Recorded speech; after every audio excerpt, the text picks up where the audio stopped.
Perdón, buenas Sí, tardes. Soy Roberto Lauro. Mira, gracias, excelente todas estas, digamos, manifestaciones, todas estas alocuciones. Yo tengo una filosofía, alguna filosofía.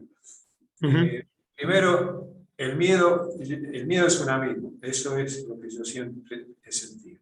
me alegro. Segundo, hay varias cosas.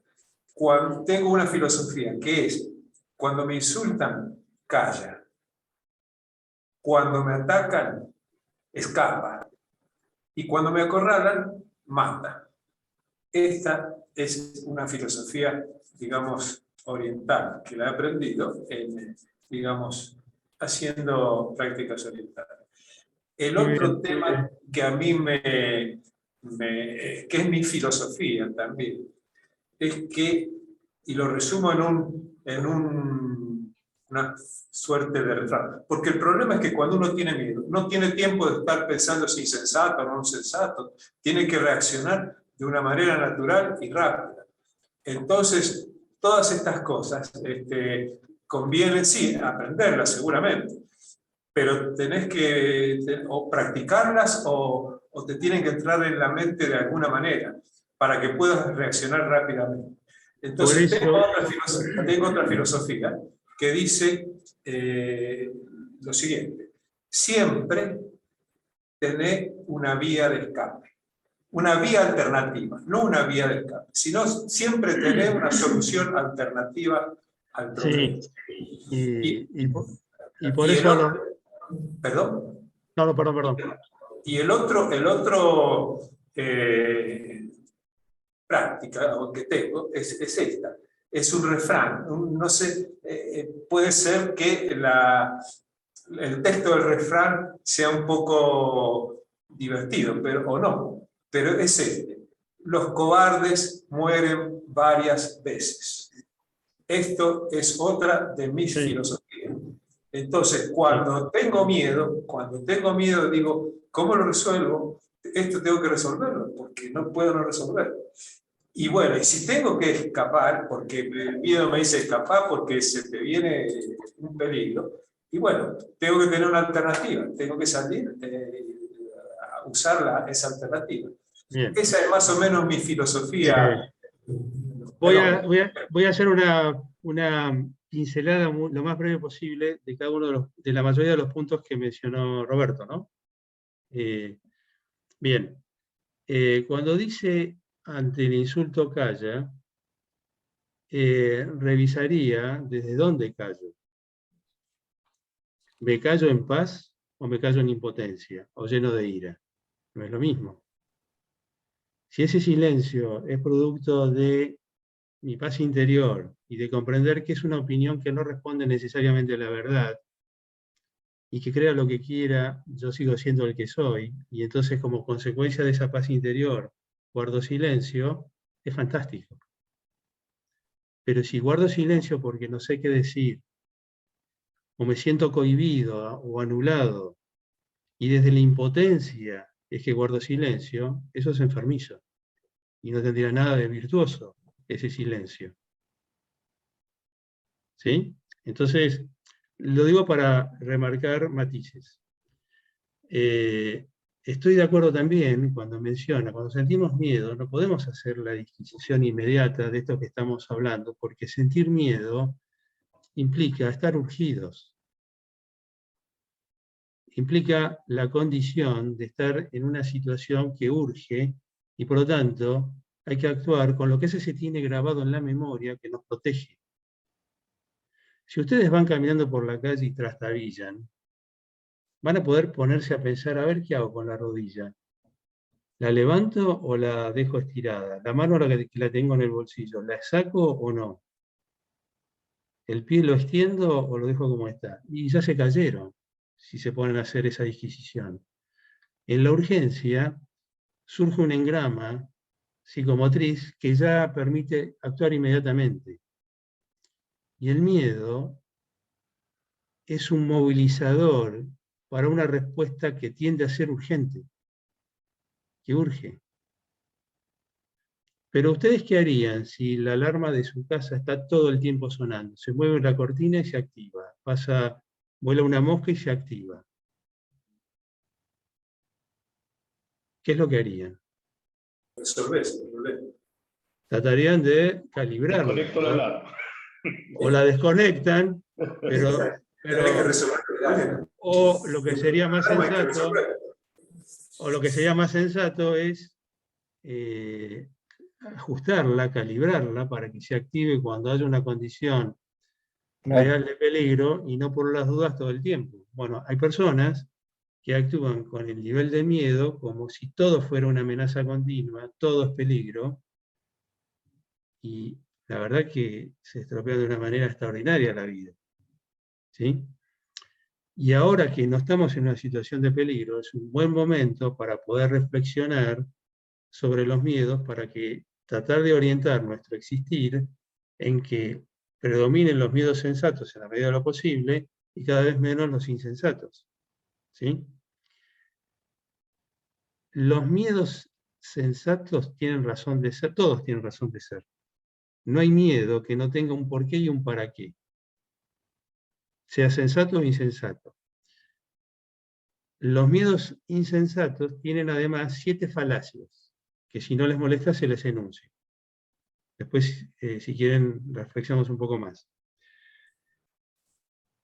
La primera falacia del miedo insensato es que nunca anticipa el porvenir. Marcel Proust decía algo que a priori es muy interesante, es muy atractivo, que es parecido a lo que mencionó Roberto cuando dijo que los cobardes mueren muchas veces, en tanto que los valientes solo una. Pero los valientes no es que no tienen miedo, no se dejan superar por el miedo, que es distinto, es otra la actitud frente al miedo. Y antes de decir la frase de Marcel Proust, me acabo de acordar una de Miguel de Montaigne, que sintetizaba de esta manera: a lo largo de mi vida he atravesado enorme cantidad de desgracias. Por fortuna, ninguna fue realidad. ¿Sí? Lo decía con un sentido irónico, pero muy sabio también. Claro. Y a la mayoría de nosotros nos ha pasado esto. Una vez un paciente, en ese momento tenía 70 años, el paciente, no yo. Yo era bastante más joven que ahora, y ahora tengo cada vez más años de juventud, que supongo que a ustedes les pasa lo mismo. Bien. A medida que vayamos envejeciendo, vamos a tener cada vez más años de juventud acumulada. Bien, y este hombre me decía a sus 70 años, pensar que me pasé la vida angustiándome por cosas que nunca sucedieron. Y lo decía en un tono muy sabio, no en un tono quejoso donde de una manera lastimosa había atravesado su vida con miedos absurdos o innecesarios, sino me lo decía en el tono sabio, que era producto de su cosecha interior, darse cuenta de esto, y con el tono de predisponerse de cara al futuro en no repetir el mismo error que había cometido hasta ese entonces. Y la frase de Marcel Proust que quedó pendiente es: el miedo es un abuso de la imaginación. Claro. Y está referido a los miedos insensatos, como se los planteé antes, pero en realidad tiene una incorrección esta frase. Es muy destacada, es muy elocuente, pero tiene una falacia. ¿Y cuál es la falacia de esta frase? En realidad, más que un abuso de la imaginación, los miedos insensatos son un abuso de la memoria. Porque en realidad la imaginación es un sucedáneo y es una hija de la memoria. Y lo que le da sustento a todos nuestros miedos insensatos es la memoria que tenemos. Pero no estoy hablando mal de la memoria. Lo que quiero enfatizar es que todos los miedos insensatos se basan exclusivamente en el pasado, remiten al pasado y nunca, aunque esta sea la apariencia y la sensación, anticipan el futuro. Es la memoria que tenemos en nuestro inconsciente que se despierta. Esa memoria está vinculada a una situación de peligro o de sufrimiento, que en el pasado quedó registrado de esa manera, y desde allí se proyecta a lo que parece el futuro como si anticipara lo que nos va a pasar. Pero en realidad lo que está poniendo de manifiesto es lo que sucedió ya en el pasado, no lo que ocurrirá en el futuro. Y siempre es así. Esta premisa no es relativa, es absoluta. No hay miedo insensato que no esté basado en una experiencia previa. ¿Están de acuerdo con eso que estoy diciendo o lo cuestionan? Perdón, yo quiero hacer una pregunta. ¿Una experiencia propia o también puede ser una experiencia de otro? Esa es la pregunta que estaba esperando. Gracias, Antonio. Porque no necesariamente la memoria que tenemos grabada con el peligro del sufrimiento es una experiencia cosechada por la experiencia propia.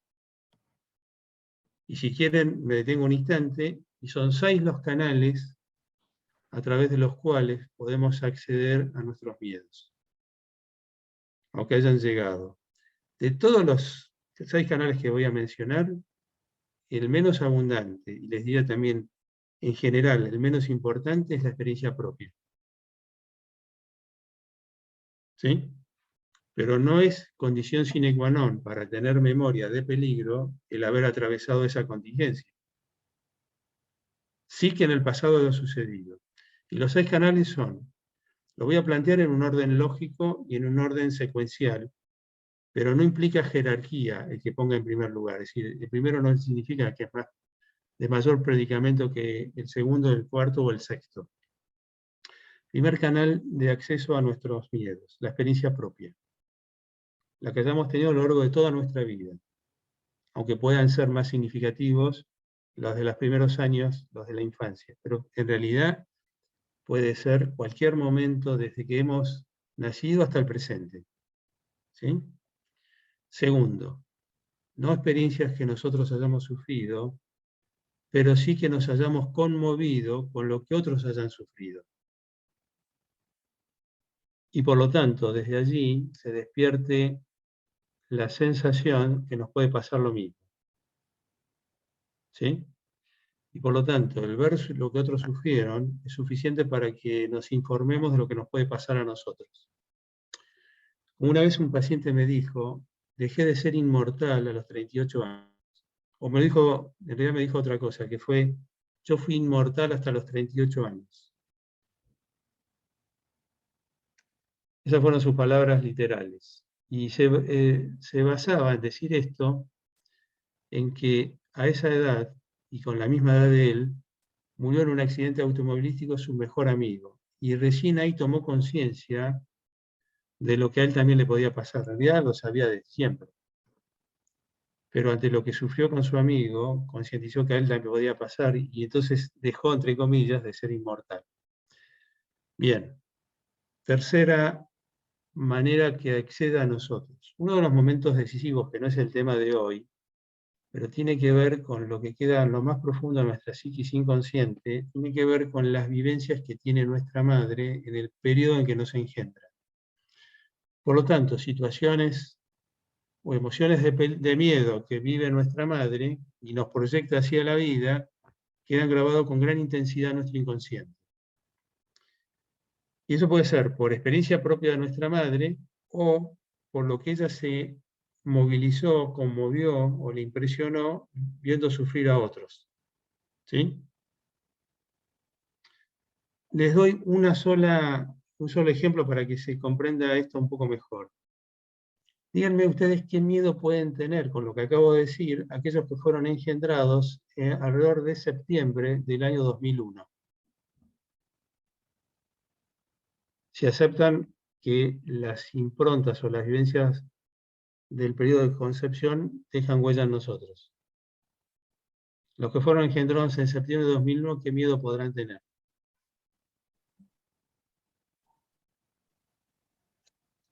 Miedo a la enfermedad y a la muerte. Más específico, ¿a qué enfermedad? El tema de las Torres Gemelas, Okay. miedo. Entonces, el miedo más probable que tengan es a subirse a un avión. a volar. O estar en un edificio en Nueva York. Sí, por ejemplo, sí, pero si la impresión fue enorme, que quede esa huella es comprensible, ¿o no?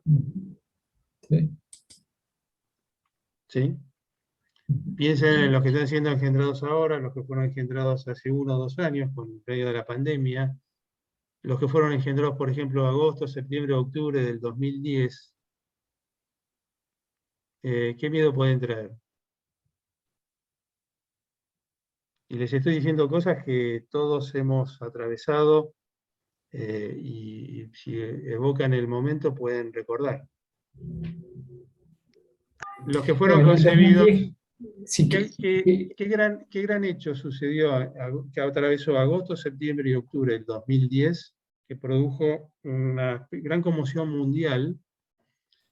Y si una mujer gestante en ese momento, y sobre todo que comenzaba la gestación, se impresionó, es altamente factible que esos hijos tengan determinado tipo de miedo.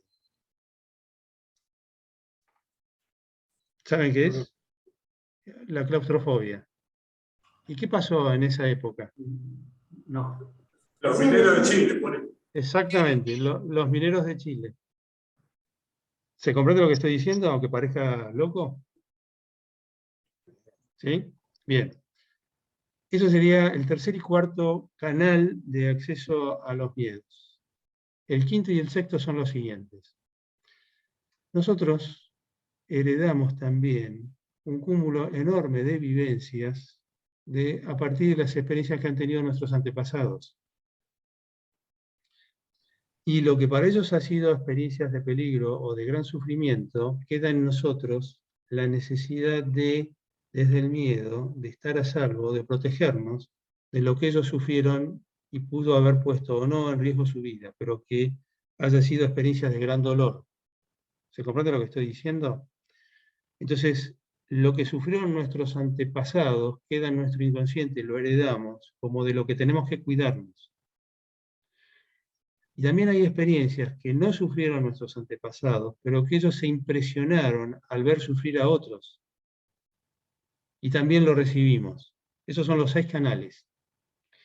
Y díganme, para que se entienda a complementar esto, ¿cuántos de ustedes le tienen miedo a los dinosaurios? No, porque no lo hemos vivido. Pero no solamente porque ninguno de nosotros ha experimentado el contacto o el encuentro con un dinosaurio. No hay un solo ser humano que haya tenido contacto con un dinosaurio. Por eso no le tenemos miedo. No hay experiencia de lo peligroso que eso debe haber sido. Entonces no hay miedo.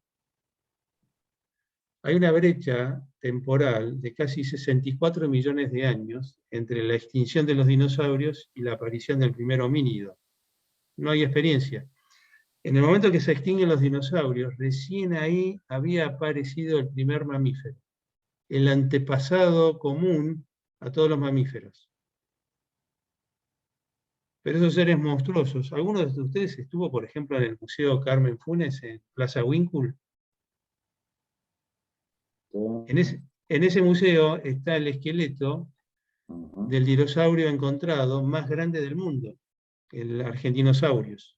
Era un reptil, un dinosaurio vegetariano. Y medía casi 43 metros de largo. Y no me acuerdo qué altura tenía, era como, no me acuerdo si 15 o 20 metros. ¿Se imaginan lo que debe haber sido estar al lado de un monstruo así? Pero no hay experiencia. Pero sí tenemos grabado en nuestro inconsciente las cosas nefastas que pueden transmitir una cucaracha o una rata. Y entonces vemos un insecto como la cucaracha y temblamos.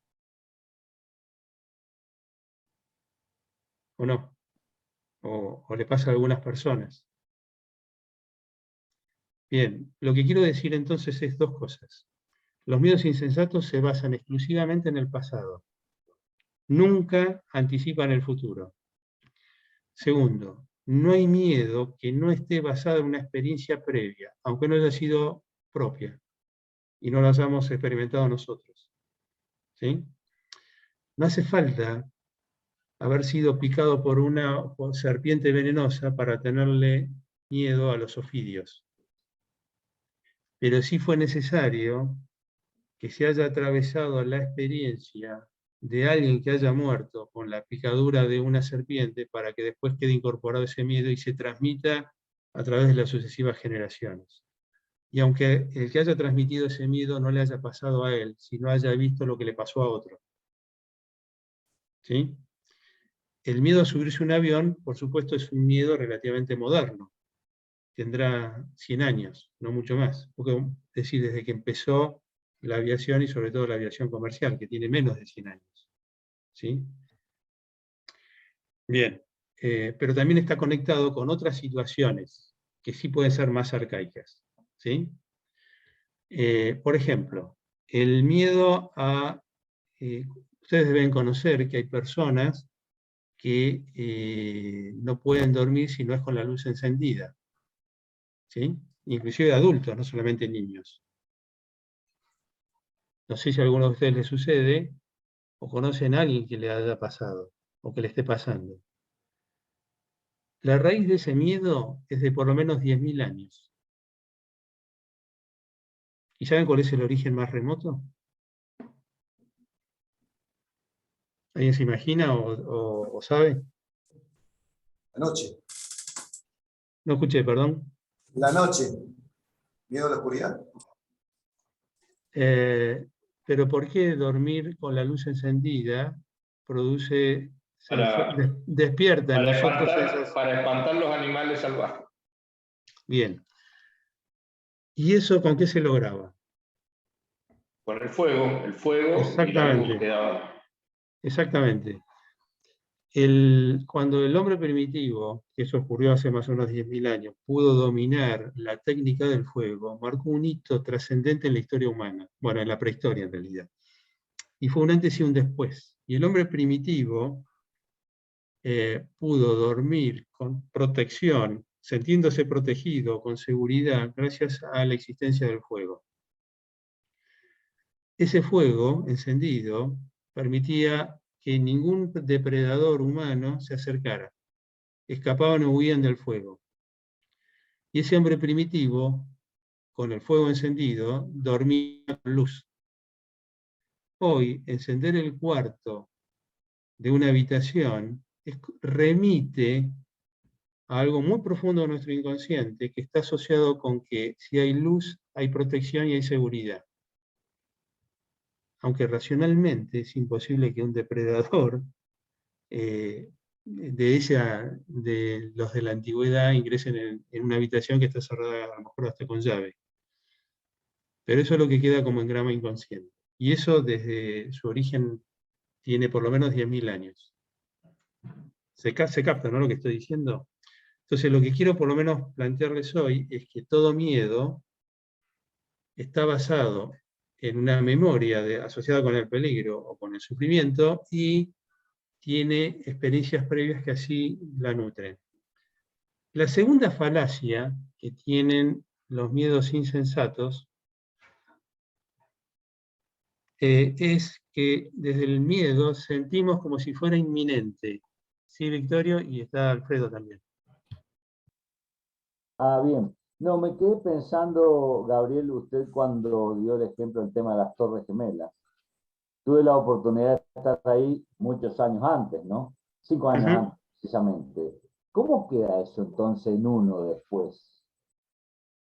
Y eso depende de cómo lo asocien.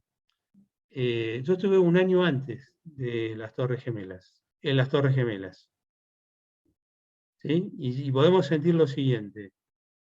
Qué terrible pensar que podía haber sido lo último o el último viaje. ¿Sí? Entonces empiezo a conectar como si fuera peligroso una experiencia que en sí misma no lo fue.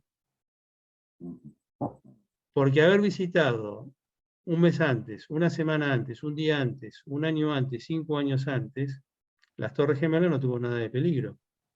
Claro, no. Pero si no usted... pasó por la cabeza, una cosa así. Por supuesto, pero si a partir del atentado que sucedió el 11 de septiembre del 2001, se dice a sí mismo, qué barbaridad lo que me podía haber pasado, podía haber estado, o eso podía haber sucedido al mismo momento que estuve, empiezo a registrar como peligroso lo que voy a ser una experiencia sumamente reconfortante. Y con esto me empiezo a predisponer de cara al futuro, y si hago otro viaje y me pasa lo que pasó, no lo que sufrí, lo que pasó, bueno, ¿eso es sensato? Y sí, porque No, quedó en la memoria. no es sensato, es comprensible. Comprensible, claro, pero no es sensato. ¿Sí? Porque No. si no, empiezo a defenderme innecesariamente y estamos con tantos miedos a la defensiva la mayor parte de las veces y sin ningún sentido. Claro. Porque además se avanza en otra dirección que termina siendo un absurdo. Y es la pretensión de tener todo bajo nuestro control. Y si ustedes quieren martirizarse la vida, inténtenlo. No se los recomiendo. Claro. No. Porque ¿Sí? uno cree que evalúa riesgo, pero en realidad no queda preso de eso, ¿no? Como usted dice. Y sí. Claro. Entonces sufrir por lo que puede Porque pasar, no fue. Claro. o lo que pude haber pasado y no pasó, Perfecto. termina siendo insensato. Claro. Ahora, lo que puedo hacer es tratar de hacer una diferencia entre el miedo y la prudencia. La prudencia es sensata, el miedo no. Y los miedos insensatos terminan siendo, la mayor parte de las veces, imprudentes. O nosotros incurriendo en la imprudencia. ¿Sí? ¿Quieren que me detenga un instante? ¿Quieren que me detenga un instante y amplíe este punto o no hace falta? Sí, sí, claro. Lo amplío muy bien. Sí. Los invito a que definamos la prudencia. Bueno, Ustedes saben que la prudencia es una virtud cardinal, junto con la justicia, la fortaleza y la templanza. Y la prudencia es considerada la madre de las demás virtudes cardinales. Bien, y la prudencia se define como la capacidad que tenemos los seres humanos de distinguir la realidad como es y a partir de allí obrar en consecuencia. Si yo les dijera o les pidiera, díganme sinónimos de prudencia, lo primero que ustedes pensarían es cautela, en moderación, ¿sí? Y sinónimos equivalentes.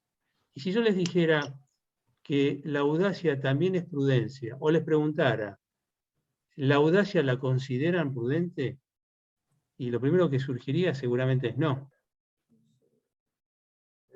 Pero en realidad la audacia es hija de la prudencia y es una manifestación de prudencia. Y ahora lo voy a plantear, lo voy a ampliar.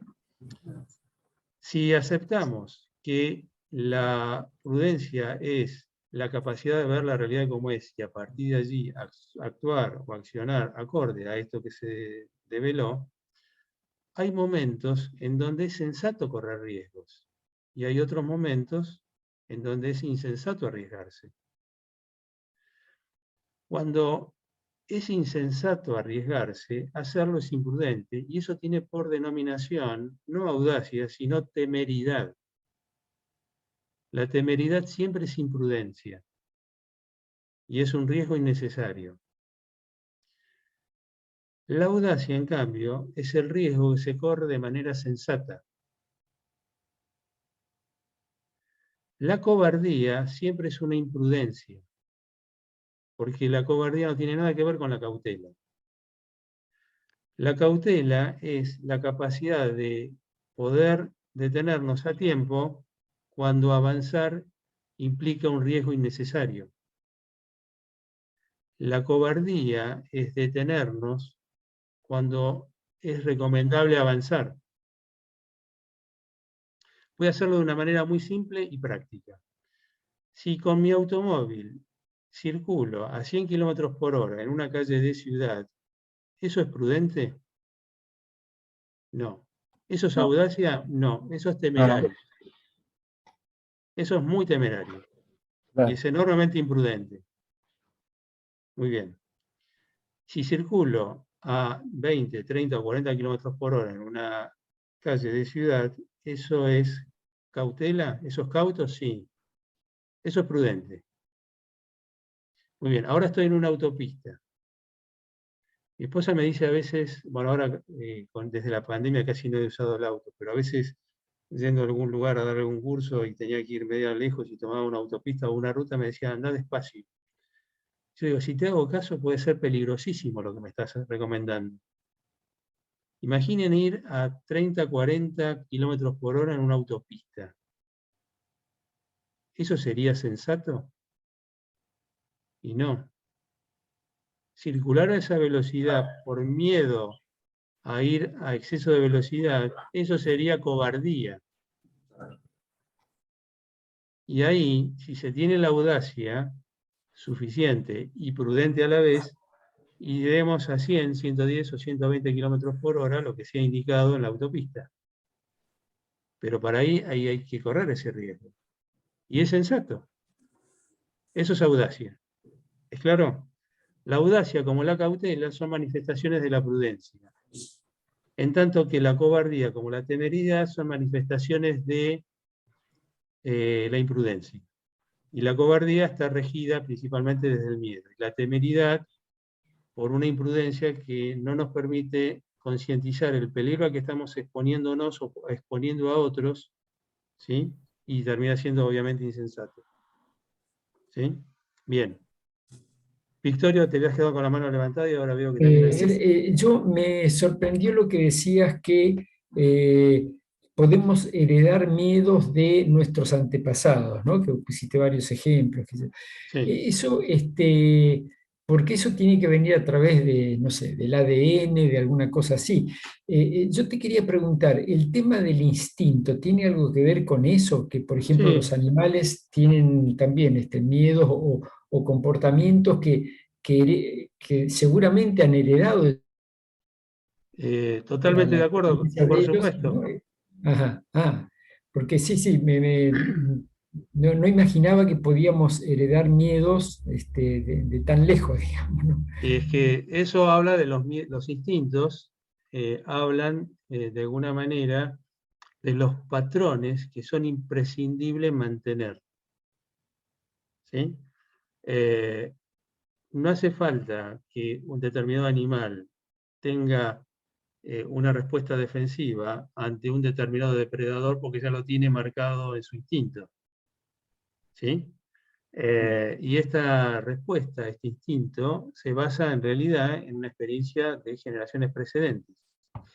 En los seres humanos es más complejo todavía el tema, porque los animales sí son instintivos, los seres humanos no lo somos. El animal no puede hacer algo contra el instinto. Y iba a decir esto, en cambio los seres humanos sí podemos hacer algo en contra del instinto. Porque, como dice muy bien Frankel, los seres humanos tenemos instintos, pero no somos instintivos. Y si lo quieren ver, no es para desarrollarlo ahora, pero simplemente les aporto esto. Los seres humanos tenemos dos bases hereditarias. Una genética y otra cultural. Desde esa base genética, a través de los genes heredados por cada uno de nuestros progenitores, y eso abarca todas las generaciones que nos precedieron. Y calculen que la especie humana tiene alrededor de 50.000 generaciones precedentes. Es decir, los seres humanos actuales hemos sido precedidos por aproximadamente 50.000 generaciones. Miren si hay experiencia acumulada. Y las raíces de las que se nutre nuestro inconsciente abarca apenas 50.000 generaciones, no las más cercanas. Y además somos receptores de otra herencia que es cultural, ¿sí? Que tiene que ver con las vivencias y experiencias que parte de lo que estamos hablando pueden estar divididas en estas dos herencias. Los más arcaicos y primitivos experiencias de peligro pueden circular a través de los genes. Y las más recientes como hechos culturales, ¿sí? O como transmisión cultural. Bien, con lo cual implica un grado de complejidad muy alto. Sergio, y después paso a las otras 6 falencias que habían quedado, ¿sí? Y después vamos terminando porque ya Sí. nos pasamos de la hora que habíamos previsto. Adelante, Sergio, adelante, que no es rato, que está esperando. Sí, sí, buenas tardes. Mirá, y con respecto al tema, cuando dijiste como un ejemplo que la persona que duerme con la luz encendida estaba relacionado con el fuego, ¿sí? Que alejaba a los depredadores y dormían Sí. tranquilos. ¿Por qué a algunas personas les pasa eso y otros no necesitan dormir con la luz encendida? Sí, porque va habiendo una experiencia que refuerza o que atenúa toda esta memoria. ¿Sí? Yo una vez atendí, por ejemplo, una paciente que entraba en pánico cada vez que se ubicaba en una habitación a oscuras. Se cortaba la luz o se apagaba la luz, entraba en pánico. Y era así, inmediato. Y no era necesariamente cuando dormía, más allá de que seguía durmiendo como adulta con la luz encendida. Les doy este dato y a ver si ustedes lo relacionan con la historia. Fue engendrada en 1943 en la ciudad de Milán. Y cuando me dio estos dos datos, ya era suficiente para deducir cuál era la raíz o el origen de este miedo tan intenso a estar en una habitación a oscuras. Segunda La Guerra guerra Mundial. mundial. La guerra mundial, bombardeos. ¿Y cómo se hacían los bombardeos? ¿Y en qué momento, principalmente? De Normalmente noche. en la noche. Muy bien. Había que Agreguen un apagar dato. la luz para protegerse. Y un paso más, faltó un detalle más. ¿Se quedaban en el lugar donde estaban? No. No, se Iban ponían al sótano. adentro. Se iban a Al los sótano. refugios que iban bajo tierra o bajo el nivel de la tierra. ¿No? Bajo el nivel de la superficie. ¿Cómo? A los sótanos.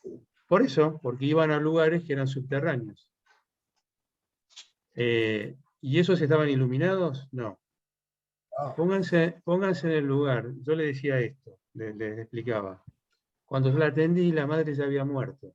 O sea que no podíamos tener corroboración directa, pero le decía, imagínate lo siguiente, pero con un plano lógico. Ponete en el lugar de una mujer gestante, en medio de un bombardeo, ¿sí? Estar en un lugar a oscuras y absolutamente, y además de oscuras, en un lugar que no se sabe si podría salir o no de allí, y si podría salir con vida. ¿Qué estaría? ¿Muy tranquila? Bueno, ahora pasamos unos minutos acá y después vuelvo a salir a la superficie una vez que los aviones enemigos hayan pasado. Que entre paréntesis, no sé si saben que Milán fue arrasada en gran parte por bombardeos enemigos, como pasó también con la ciudad de Dresde y un montón de otras ciudades europeas. Cuando se fue de la consulta conmigo, ella sí estaba vivo, un hermano 6 años mayor, y le contó con lujo de detalles dónde se iban a refugiar cada vez que sonaban las alarmas de ataques aéreos. Cuando ella está en una habitación oscura, lo que se disparaba inmediatamente es que implicaba, como memoria inconsciente, estar en un lugar a oscuras significaba estar en medio de un bombardeo y que su vida corría un peligro enorme de vida, o sea, peligro de muerte, y además inminente. Y ahora se asocia con las 3 falacias que siguen, que están unidas. La segunda, tercera y cuarta falacia de los miedos insensatos son que desde el miedo insensato sentimos como inminente, como una certeza que lo que nos va a pasar es así y que es inevitable. Y las 3 son falacias.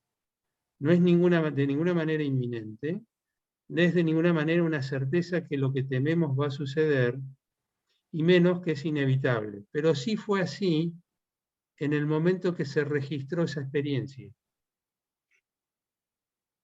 Como pueden darse cuenta, la madre y el hermano de esta paciente, que sentía terror cada vez que entraba en pánico, cada vez que estaba en una habitación a oscuras, obviamente no murieron, porque si la madre hubiera muerto, también hubiera muerto ella. Pero ¿no es comprensible que haya quedado esta huella a partir de esa experiencia? Y ahora les hago otro planteo. ¿Eso era para que ella sufriera o para que en realidad esté protegida ante el peligro que parecía inminente e inevitable que le sucedía o que le estaba por suceder? Sí.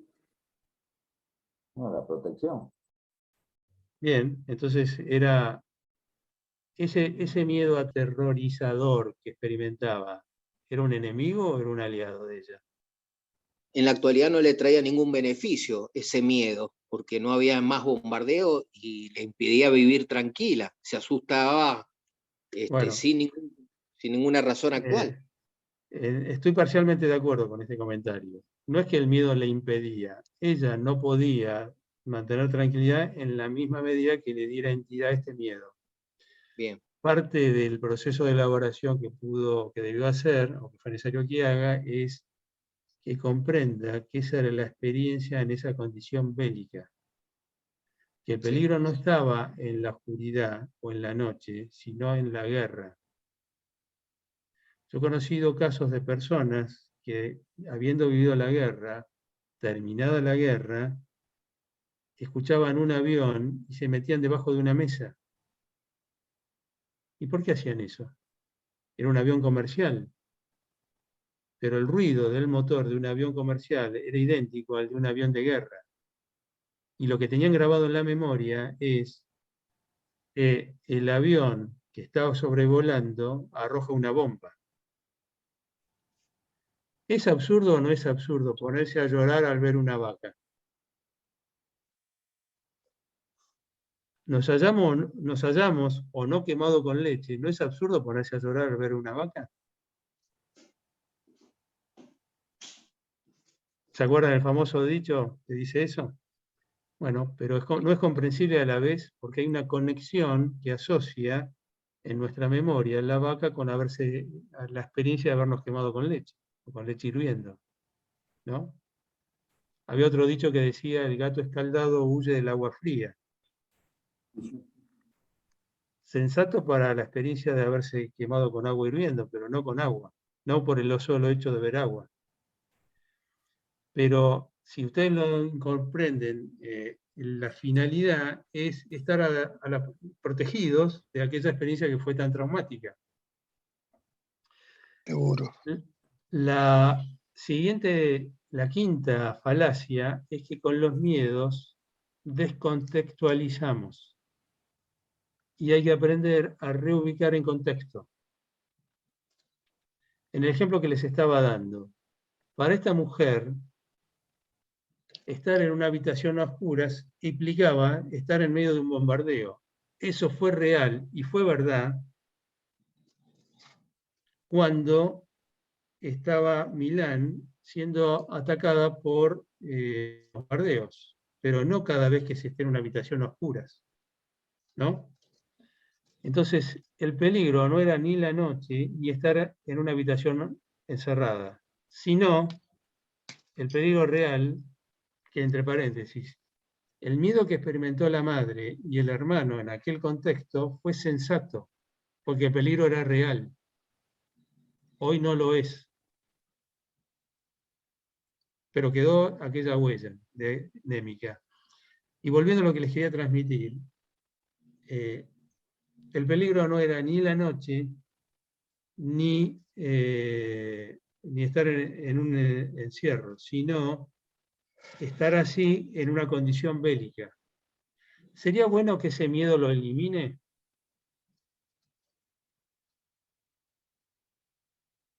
Sí. Si no hay guerra, No, en realidad no sería bueno que lo elimine. Lo que sería bueno es que lo ajuste a cuando se repliquen una condición bélica, no por las dudas, cada vez que esté en una habitación a oscuras, entrar en pánico. Porque ahora ese ya no es el peligro. claro, sí, obvio, sí. ¿Sí? Entonces digo como, digamos, como para elaborar.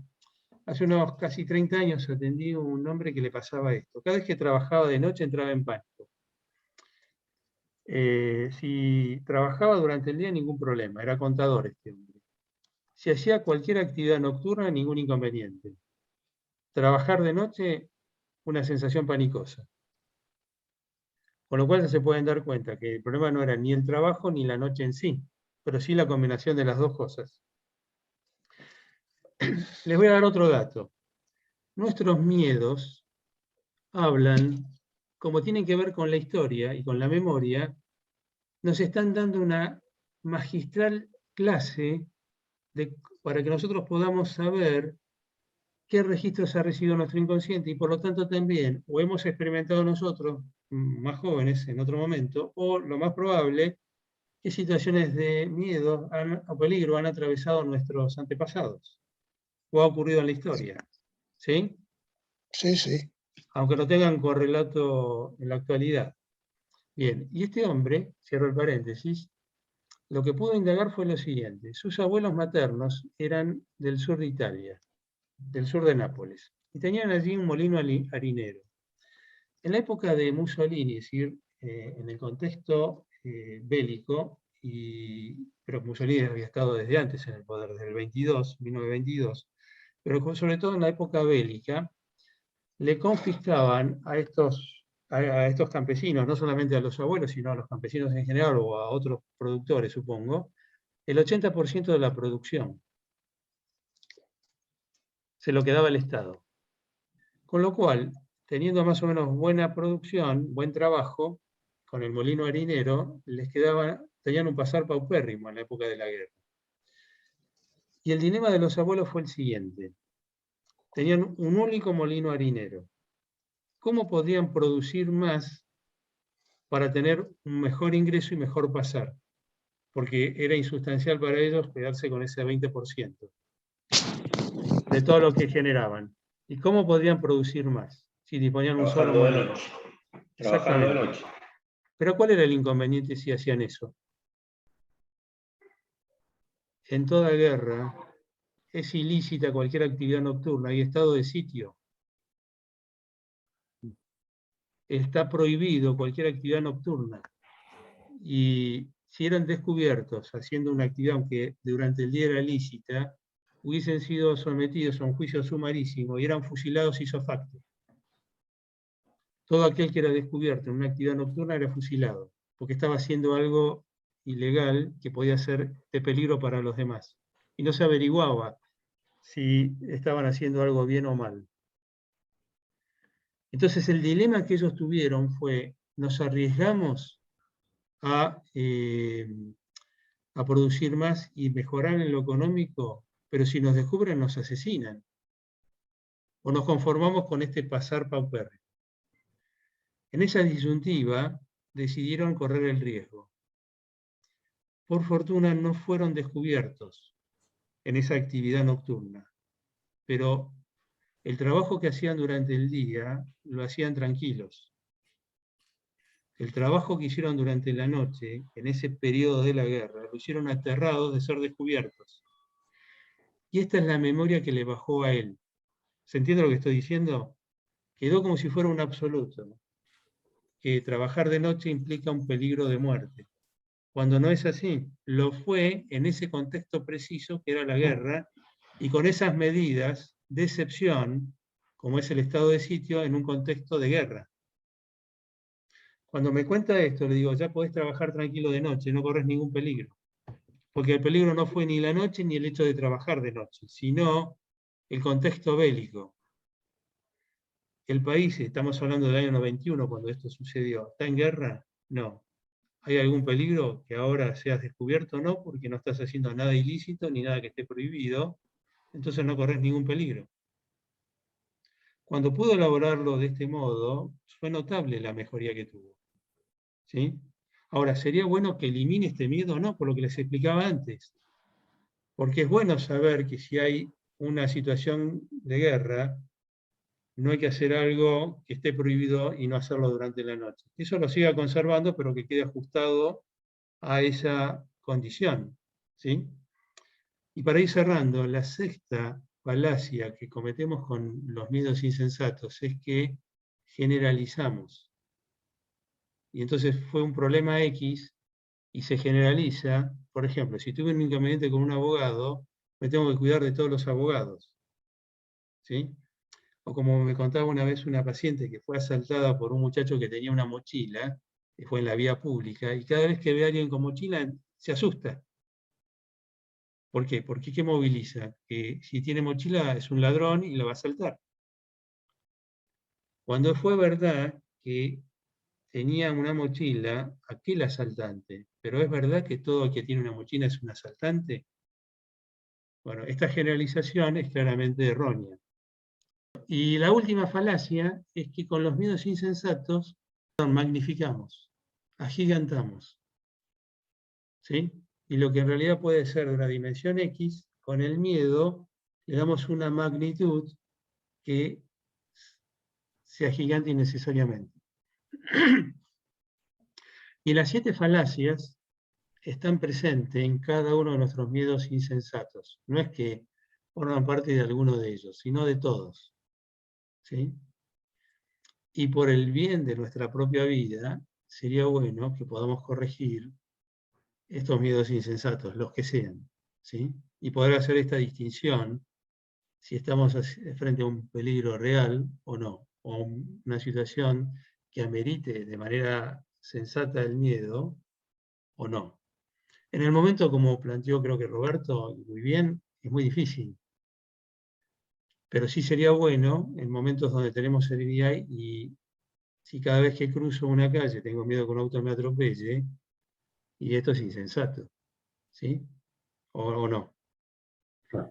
Si cada vez que tengo que rendir un examen tiemblo como una hoja, bueno, entonces sería bueno que indague o que me permita ver cómo es que aprendí que esto es peligroso y poder discernir que en realidad no encierra ningún peligro. Y no es tranquilizador saber que lo que sentía como peligroso o que me parecía peligroso dejó de serlo o nunca lo fue. Esto es lo mínimo indispensable que les quería comunicar. Gracias. Bueno, muchas gracias, Gabriel. Muchas gracias. Nunca es Realmente excesivo. ha sido excelente tu exposición. Nos has mantenido a todos expectantes.